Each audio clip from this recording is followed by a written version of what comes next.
पाकिस्तान का तारीखी शहर हैदराबाद। हैदराबाद तारीखी और सकाफती हवालों से न सिर्फ मुल्क भर में बल्कि दुनिया भर में मशहूर है। यहाँ की तारीखी इमारतों में पक्का किला और कच्चा किला मशहूर है। मुख्तलिफ हवालों से मशहूर इस शहर की खूबसूरती की एक और अलामत कांच की चूड़ियाँ भी हैं। ख़वातीन की कलाइयों में खनकती चूड़ियाँ हुस्न और शादमानी का वो इम्तिजाज पैदा करती हैं जो इसी शहर रंग और रोशनी का खासा है। चूड़ियों को हैदराबाद की पहचान कहा जाए तो बेजा ना होगा। हैदराबाद में मौजूद चूड़ियों की सनत मुल्क और बैरून मुल्क अपना एक नुमाया मकाम रखती है। अफरादी क़ुव्वत के लिहाज से जनूबी एशिया की सबसे बड़ी घरेलू सनत तस्वुर की जाती है, जिससे तकरीबन 5 लाख अफराद वाबस्ता हैं। हैदराबाद में इस सनत का आगाज़ तक़सीम हिंद के बाद इस शहर में मुहाजिरीन की आबादकारी के बाद शुरू हुआ। इस वक्त हैदराबाद में चूड़ियों की तकरीबन 35 फैक्ट्रियां और 1600 से ज़ायद दुकानें हैं। हैदराबाद में तैयार करदा चूड़ियां न सिर्फ मुल्क के मुख्तलिफ सूबों के बाज़ारों की जीनत बनती हैं बल्कि अफगानिस्तान समेत दीगर ममालिक को बरामद भी की जाती हैं। खूबसूरत चूड़ियों की तरह इसकी तैयारी भी कई दिलचस्प मरहलों से गुजर कर होती है। इनकी तैयारी के लिए खाम माल दरअसल शीशे के वो टुकड़े होते हैं जो बोतलों और दीगर कांच की अशिया के टूटने के बाद कचरा बन चुके होते हैं। कांच के इन टुकड़ों को कारखाने में लाने के बाद सबसे पहले इनकी सफाई की जाती है, यानी इसमें से मैल कुचैल और प्लास्टिक वगैरह को साफ किया जाता है और सफ़ेद शीशे के टुकड़े अलग कर लिए जाते हैं।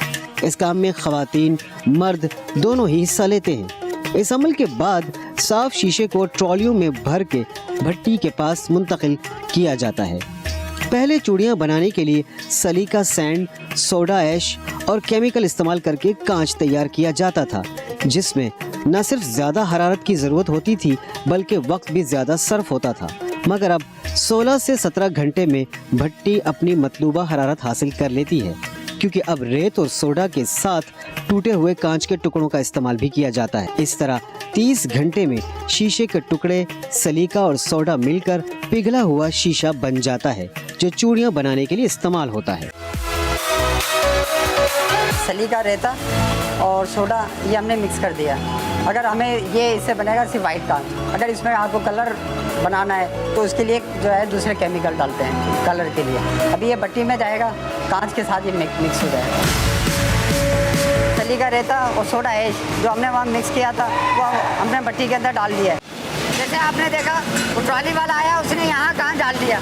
डालने के बाद इसको भट्टी में डाल देते हैं। भट्टी में डाल के 48 घंटे तक ये गर्म होता है, मेल्ट होता है।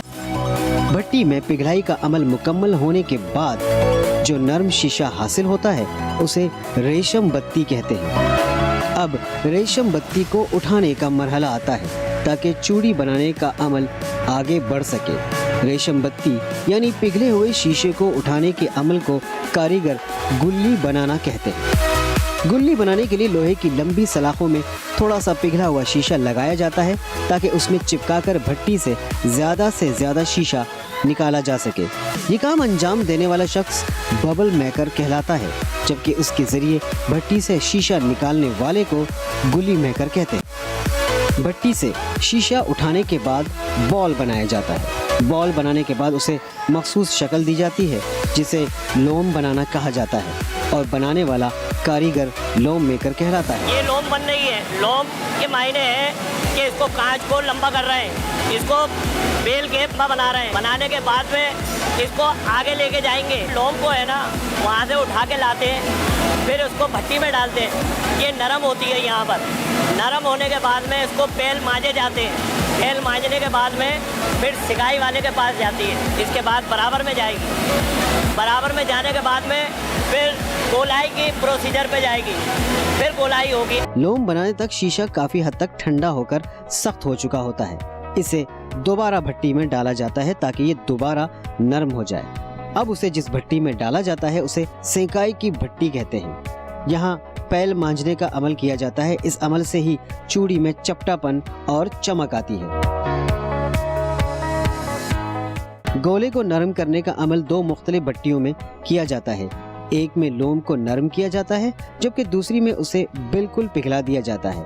अब तक इस सारे अमल को देखने वाला कोई भी शख्स समझने से कासिर होगा कि इस बेशक्ल गोले से बारीक और गोल चूड़ी कैसे बनेगी। लोम मुख्तलिफ मराहिल से गुजरता हुआ मुकम्मल तौर पर पिघलने के बाद उस कारीगर के पास पहुंच जाता है जिसे तार वाला कहते हैं।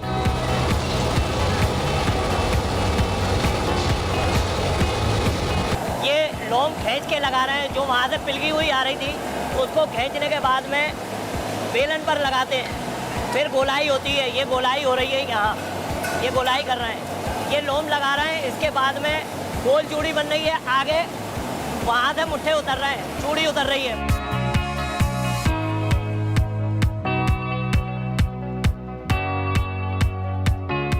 यहाँ पर खाम माल को गोलाई की शक्ल में ढाला जाता है।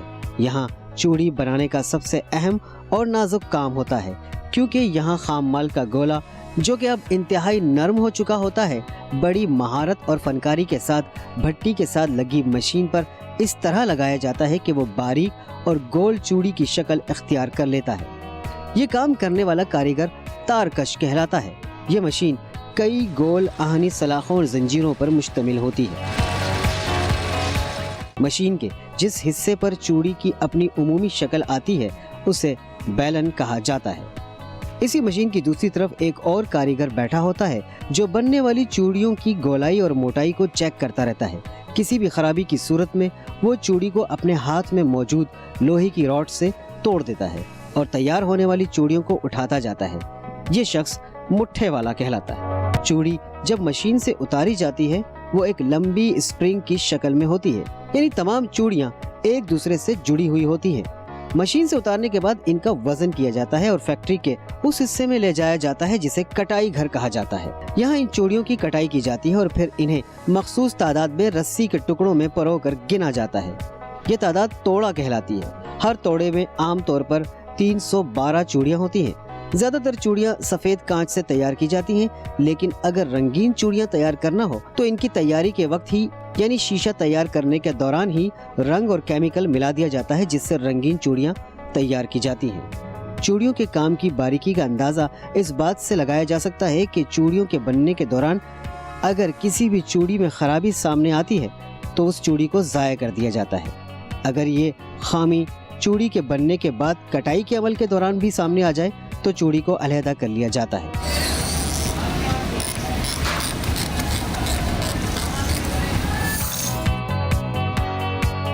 अब चूड़ी काफी हद तक अपनी शक्ल में आ चुकी है, लेकिन अभी इसे सदाई और जुड़ाई के अमल से गुजरना है। सदाई दरअसल कटी हुई चूड़ी को बैलेंस करने को कहा जाता है, जिसके बाद चूड़ी में टांका लगा दिया जाता है। सदाई की वजह से चूड़ी में लगे कट को जोड़ा जाता है, जिसे जुड़ाई का अमल कहते हैं। जुड़ाई का काम ज्यादातर घरों में किया जाता है। ये मैं सदाई कर रही हूँ, 10 साल हो गए हमें करते हुए, 10 से 15 साल, 10 से 15 तोड़े बना लेते हैं। एक तोड़े में 300 चूड़ियाँ। हैदराबाद में पूरे के पूरे खानदान चूड़ियों की सदाई और जुड़ाई करके रोजगार हासिल कर रहे हैं। सदाई और जुड़ाई के बाद चूड़ी मुकम्मल तौर पर तैयार हो जाती है।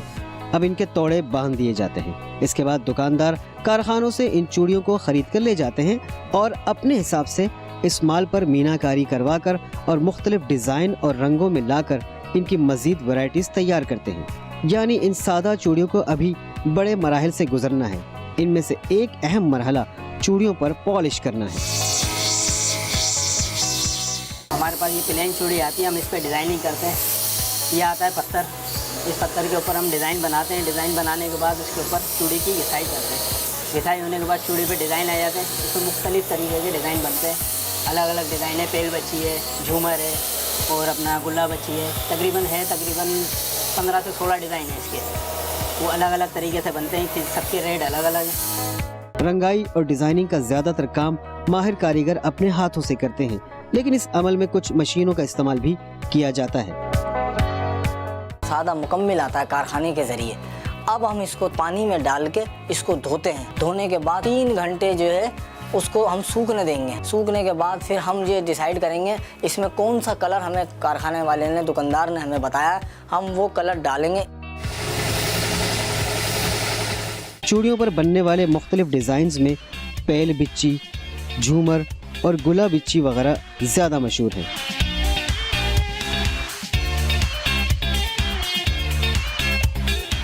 चूड़ियों को दिजाजेब बनाने के लिए मुख्तलिफ कीमियाई अज्जा और चमक तैयार की जाती है।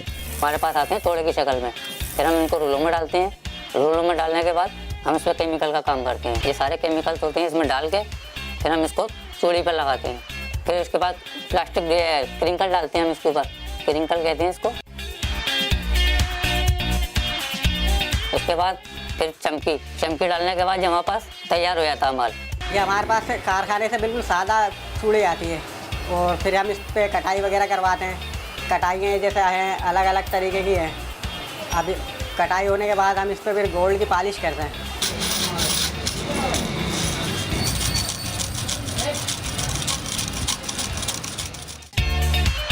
चूड़ियों के ऊपर वो पॉलिश कर रहे थे।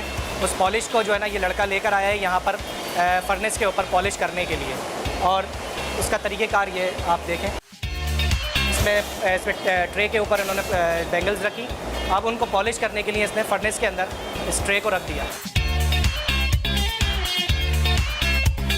अब ये से 5 to 10 मिनट्स के बाद ये पॉलिश होने के बाद आपको उसकी असल शक्ल में अपनी निकल आएगी, जो that is called liquid gold. ये फर्नेस में अब पॉलिश हो गई बैंगल्स। अब इसके बाद जो है ये पैकिंग के लिए अब जाएंगी शॉप के ऊपर।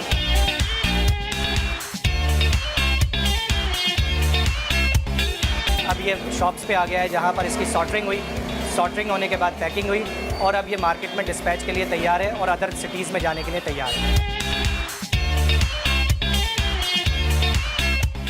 दूसरी अशिया की तरह एक्सपोर्ट क्वालिटी की चूड़ियों की तैयारी भी खरीदार की मर्जी और मंशा से की जाती है। यानी क्लाइंट की डिमांड के मुताबिक चूड़ियां तैयार करके डब्बों में पैक की जाती हैं और फिर इन्हें व्यापारियों के हवाले कर दिया जाता है, जो चूड़ियों की तलब के मुताबिक मुख्तलिफ शहरों, सूबों और ममालिक में फ़रोख्त के लिए भेजते हैं। यहाँ हमारे पास माल, जहाँ यहाँ की होलसेल बड़ी मार्केट है, वहाँ से माल आता है। फिर यहाँ पे हम कई तरह का हमारे पास माल होता है, ठीक है। इसमें कांच का आइटम भी होता है, प्लास्टिक भी होता है। वैसे अमूमन हैदराबाद की सौगात जो है वो कांच। अच्छा, यहाँ पे सेल का हिसाब ये है, शादी वगैरह का जो काम होता है उस दौरान हमारी सेल यहाँ पे बहुत अच्छी होती है। जैसे रबील वगैरह हो गई, अल्हम्दुलिल्लाह ईद वगैरह के सीज़न में, इस तरह तो हमारे पास काम यहाँ ज़्यादा होता है। अच्छा, यहाँ पे हमारा माल हैदराबाद से बाहर भी बहुत जाता है, ठीक है, पाकिस्तान से बाहर भी बहुत जाता है। मैचिंग वगैरह भी कर देते हैं यानी कि, ठीक है। और फुल बॉक्सेस वगैरह का भी काम हम करते हैं पूरा। जैसे होलसेल करना है हमें, कोई किसी को दुकान के लिए देना है तो हम होलसेल भी करते हैं और रिटेल भी करते हैं। चूड़ी की सनत पाकिस्तान की उन चंद सनतों में से एक है जिनकी तैयार करदा अशिया न सिर्फ मुल्क की जरूरियात पूरी करती हैं, बल्कि ये अशिया बरामद भी की जाती हैं। हुकूमत को चाहिए कि इस मुनाफा बख्श सनत पर तवज्जो दे ताकि खुशी की ये अलामत यानी चूड़ियाँ तैयार करने वालों की जिंदगी से भी मुआशी तंगी की स्याही छट जाए।